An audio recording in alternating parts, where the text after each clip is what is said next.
சராசரி ஒரு 70-80% வாங்கிட்டு இருந்த அந்த ஸ்டூடெண்ட்டு இப்போ ரொம்ப மிக குறைவான மார்க் வாங்குகிறாங்க. எப்போ பாரு கையில் மொபைல் ஃபோன் வச்சுட்ருக்காரு, அதில் தான் பாதி நேரம் போயிடுது. So we need to have an assertive family, assertive parents. We need to educate the student and warn him of the consequences of not correcting his habit. இந்த ஹேபிட்டுக்கு பதில் மற்ற ஒரு ஹேபிட்டு கொண்டு வரலைன்னா என்ன ஆகும்னு புரிய வைக்கணும்.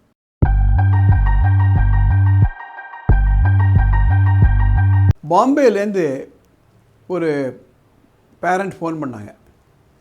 அவங்க என்ன சொல்கிறாங்க, அவங்க பையன் 12th படிக்கிறானாமா. கடந்த 2 வருஷமாகவே அந்த பையனுடைய நடத்தை சரியில்லை சார், படிக்க மாட்டேன்றாங்க. சராசரி ஒரு 70-80% வாங்கிட்டு இருந்த அந்த ஸ்டூடெண்ட்டு இப்போ ரொம்ப மிக குறைவான மார்க் வாங்குகிறாங்க. எப்போ பாரு கையில் மொபைல் ஃபோன் வச்சுட்ருக்காரு, அதில் தான் பாதி நேரம் போயிடுது. ரொம்ப கேட்டோம்னா I know how to take care of myself அப்படின்னு ரஃபாக பதில் சொல்கிறாரு. என்ன செய்கிறதுன்னு தெரியல சார். நாங்கள் ஒரு சாதாரண மிடில் கிளாஸ் ஃபேமிலி. இந்த பையனை எப்படி வழிக்கு கொண்டு வருது நீங்கள் சொல்லுங்கள். அவங்களுக்கு நான் என்ன பதில் சொல்லணும் அதை தான் நான் பதிவாக போடுறேன். ஒரே ஒரு விஷயத்தை நம்ம புரிஞ்சுக்கணும். இத்தனை வருடங்களாக இல்லாத ஒரு பெக்யூலியர் சிச்சுவேஷன் என்ன அப்படின்னா, 5 ஆண்டுகளுக்கு முன்பு கொரோனா தாக்கத்தினால கிட்டத்தட்ட 3 வருடங்கள் நம்ம குழந்தைகள் ஸ்கூலுக்கே போகலை. அந்த பீரியடில் அந்த டிசிப்ளின் போயிடுச்சு.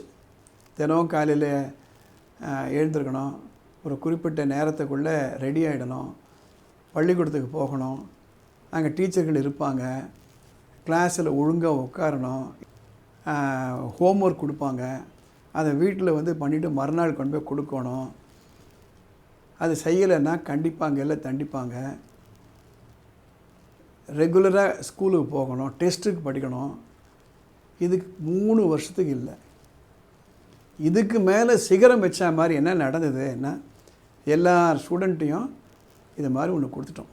எதை நம்ம கொடுக்காமல் இருந்தோமோ அதை கொடுக்கக்கூடிய நிர்பந்தம் வந்தாச்சு.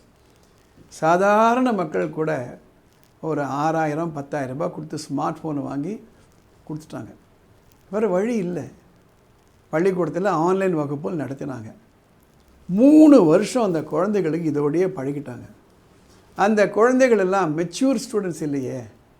இது நல்லது இது கெட்டதுன்னு தெரியாத.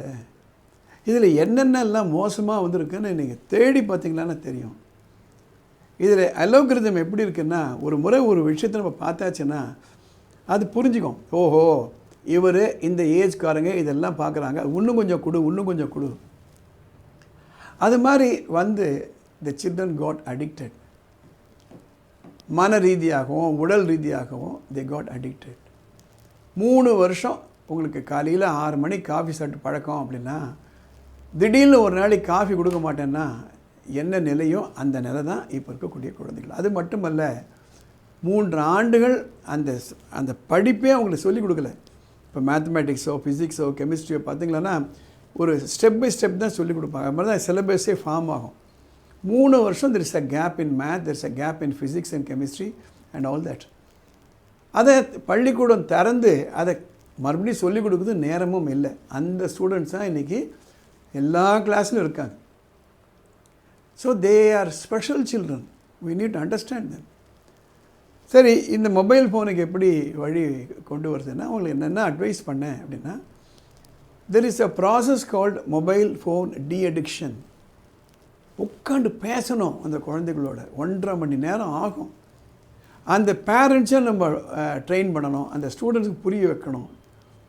இன்ஃபேக்ட் என்னுடைய மென்டரிங் வரவங்கள்ட்ட ஒரு மொபைல் ஃபோன் கான்ட்ராக்டை நான் எழுதி வாங்கிப்பேன். விழாவரியாக இருக்கும். அதில் என்ன டேர்ம்ஸ் என்ன ஒத்துக்கிறோம் அப்படின்ட்டு தமிழ்லேயும் இருக்கும், இங்கிலீஷும் இருக்கும். அவங்களுக்கு எக்ஸ்பிளைன் பண்ணுவேன். ஒரு நாளைக்கு நீ எவ்வளோ நேரம் மொபைல் ஃபோனில் இருந்த, க்ளீனாக சொல்கிறாங்க 2 மணி நேரம் 3 மணி நேரம் கேல்குலேட் பண்ணி காமிப்பேன். கடந்த 4 ஆண்டுகளாக இந்த மொபைல் ஃபோனில் எவ்வளோ நேரம் உனக்கு போயிருக்கு க்யூமுலேட்டிவாக பார்க்கும்பொழுது, இந்த மொபைல் ஃபோனில் உனக்கு என்ன அட்வான்டேஜ் சொல்லுங்கள். அவங்க புரிஞ்சுக்கிறாங்க. புரிஞ்சுக்கிட்டு கொஞ்சம் கொஞ்சமாக அவங்கள வெளியில் கொண்டு வரணும். அதை வெளியில் கொண்டு வரல அப்படின்னா இது இன்னும் இன்டென்சிஃபை ஆகிட்டு தான் இருக்கும். So we need to have an assertive family, assertive parents. We need to educate the student and warn him of the consequences of not correcting his habit.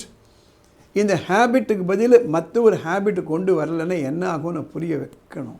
பள்ளிக்கூடத்தை பொறுத்தவரை hereafter they should not sent any lessons by mobile phone. ஆனால் காலத்தின் கட்டாயம் தொழில்நுட்பம் கொண்டு வந்து தான் ஆகணும். கிளாஸ் ரூமில் பல பள்ளிக்கூடங்களில் நோட்ஸே கொடுத்துட்றாங்க. ஆனால் we need to educate the children. That's the only way. சும்மா அந்த ஃபோனை பிடுங்கி வச்சிட்டோம் அப்படின்னா அந்த இடத்துல ஒரு ஹிஸ்டரிக் பிஹேவியர் தான் இருக்கும். It's a sensitive matter. we have to approach it very very carefully. இந்த பதிவு உங்கள் மற்ற நண்பர்களுக்கு உபயோகமாக இருக்கும்னு சொன்னால் you share it with them. மேலே ஒரு வாட்ஸ்அப் நம்பர் போகுது. படிப்பு சம்மந்தப்பட்ட உங்களுக்கு ஏதாவது பிரச்சனைகள் இருக்குது அப்படின்னா, குழப்பங்கள் இருக்குன்னா ஒரு மெசேஜ் அனுப்புங்க. வாய்ஸ் மெசேஜோ டெக்ஸ்ட் மெசேஜோ. We'll cover it in the next episode. இந்த சேனலுக்கு சப்ஸ்கிரைப் பண்ணுங்கள், லைக் பண்ணுங்கள். அடுத்த எபிசோடில் பார்க்கலாம்.